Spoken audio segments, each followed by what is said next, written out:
Bonsoir et bienvenue dans ce nouvel épisode du podcast Ask Gladys.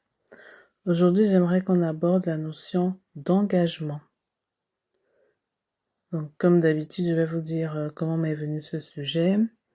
En fait, j'étais en train de réfléchir à l'orientation que je souhaitais donner à ma vie professionnelle et au but que je voulais atteindre. Et du coup, je me suis demandé, mais qu'est-ce qui te différencierait de ceux qui atteignent leurs objectifs à tous les coups? Je me suis posée, j'ai réfléchi 5 minutes et j'ai la réponse qui m'est venue en tête, c'est l'engagement.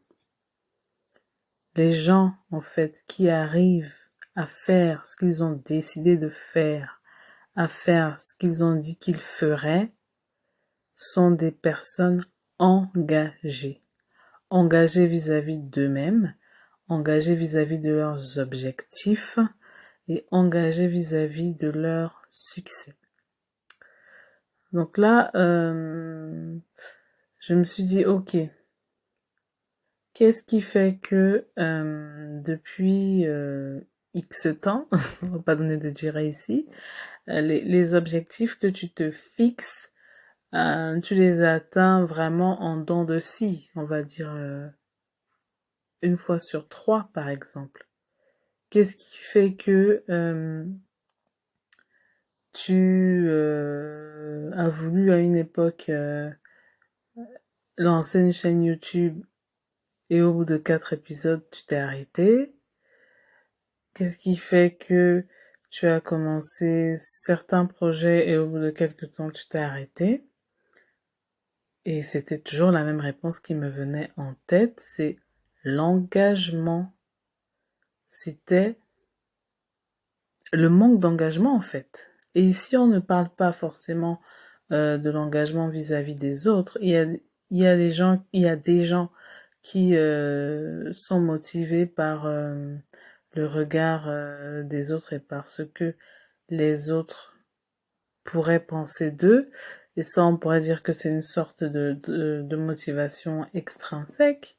Mais quand on est dans une démarche où on veut déconstruire le pouvoir que le regard des autres a sur nous-mêmes, où on veut s'affranchir de toutes sortes de contraintes, de carapaces de prison et être uniquement qui on est, on a quelque part le devoir, l'obligation de réussir à tenir un engagement qu'on fait envers soi-même.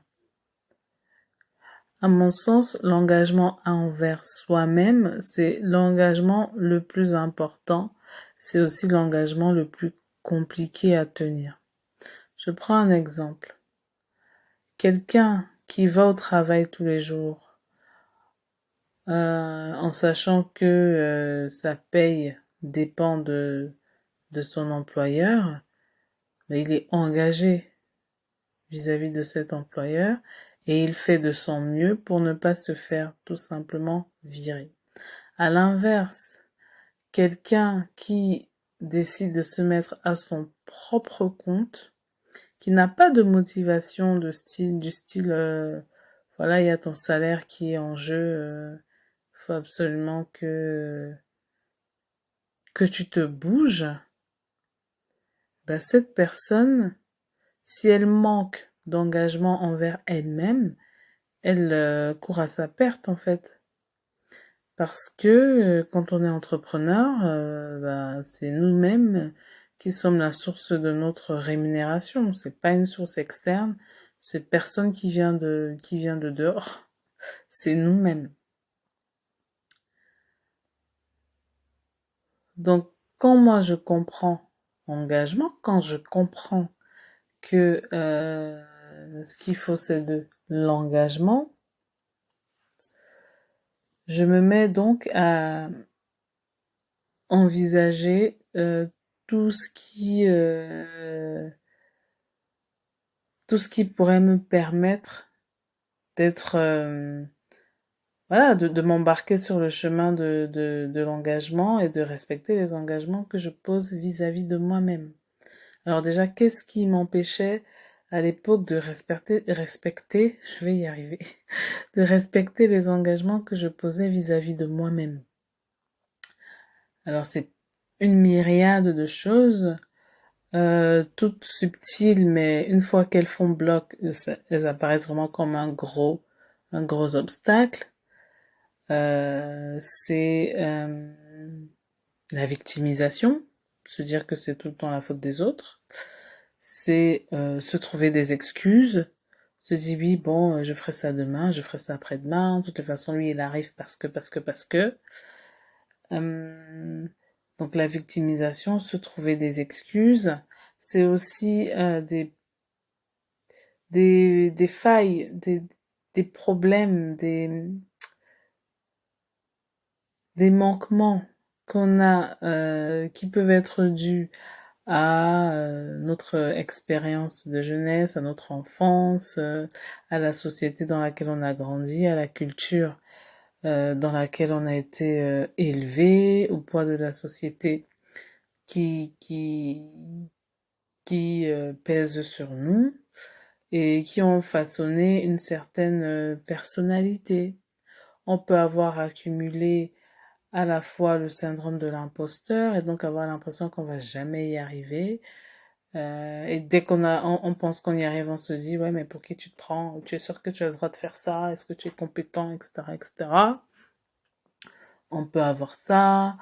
On peut avoir des poids en lien avec notre arbre généalogique. On peut avoir des traumas enfouis ou bien des secrets de famille qui impactent notre façon de fonctionner sans que forcément on en ait conscience. On peut avoir un entourage qui ne pousse pas vers le haut. Euh, alors ça, c'est assez fréquent.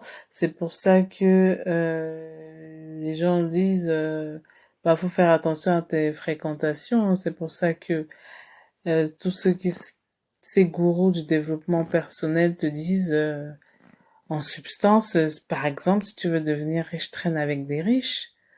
Parce que concrètement, si tu veux devenir quelqu'un qui s'engage vis-à-vis de lui-même et qui tient ses engagements, entoure-toi de gens qui s'engagent vis-à-vis d'eux-mêmes et qui tiennent leurs engagements. En faisant ça, déjà, tu élimines une grosse probabilité de se nourrir d'excuses, parce que vis-à-vis de ces gens-là, si tu n'auras pas d'excuses, en fait, qu'est-ce que tu vas leur dire? Oui, mais c'est parce que, c'est parce que, c'est parce que, c'est parce que. Une fois, deux fois, ok, trois fois, quatre fois, ça devient lourd. Tu auras comme réponse, oui, mais ok, mais en fait, il faut que tu tiennes tes engagements, c'est tout. La vie a des hauts et des bas pour tout le monde. Tout le monde a des conditions, des circonstances de vie. Mais tiens tes engagements, en fait. C'est comme ça que tu vas y arriver. Si on prend quelqu'un qui veut perdre du poids, la différence entre la personne qui arrive à perdre du poids et celle qui n'y arrive pas, c'est uniquement l'engagement vis-à-vis de soi-même. Parce que typiquement, quand on perd du poids, on se sent bien dans sa peau à soi, on se sent bien dans ses vêtements, on se sent bien tout court. On va pas rentrer dans les vêtements de quelqu'un d'autre ou rentrer dans la peau de quelqu'un d'autre. Non, c'est un engagement qu'on fait vis-à-vis de soi-même et qu'il faut tenir autant que faire se peut. Et qu'il faut tenir autant que faire se peut. Donc cette thématique de l'engagement, elle rejoint également la thématique de retrouver son propre pouvoir personnel. Parce que si on n'est pas capable de tenir le moindre engagement qu'on fait vis-à-vis de soi, alors on n'est pas capable de mobiliser le pouvoir qu'on est censé avoir pour créer la vie dont on rêve. Or, c'est là toute la question, c'est là tout le but, l'objectif, c'est de réussir à créer la vie qu'on a envie de vivre. Là, je parle pas de gagner des millions ou quoi, c'est vraiment vivre la vie dans laquelle on se sent bien. Donc la thématique de l'engagement pour moi c'est ça. Bon, je l'ai découvert récemment là et bah, je me suis dit que j'allais partager ça dans un podcast parce que jusqu'alors j'avais pas envisagé les choses sous cet angle et peut-être je ne suis pas la seule et donc si ça peut aider quelqu'un, bah c'est tant mieux quoi. Donc je vous remercie de m'avoir suivi jusqu'au bout. C'était Gladys. Et je vous retrouve dans le prochain épisode. Juste petit post-scriptum. C'est la 3e fois que j'essaie d'enregistrer ce podcast. Donc, c'est pas ce que je voulais dire au départ. Mais voilà, comme les choses sortent comme elles viennent et que je prends pas de notes. Parce que je me suis rendu compte que prendre des notes, en fait, ça me restreignait dans ma liberté d'expression. Voilà, c'est cette version de l'engagement que vous aurez. Et puis ce que j'avais à dire, ce que j'avais d'abord voulu dire n'était peut-être pas si pertinent que ça. Merci de m'avoir suivi.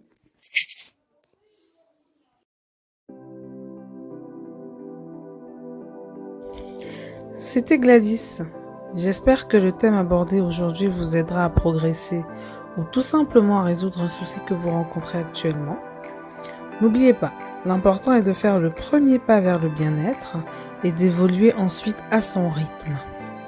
Je vous souhaite une belle journée et n'hésitez pas à vous abonner à mon blog pour recevoir de nombreux contenus inspirants.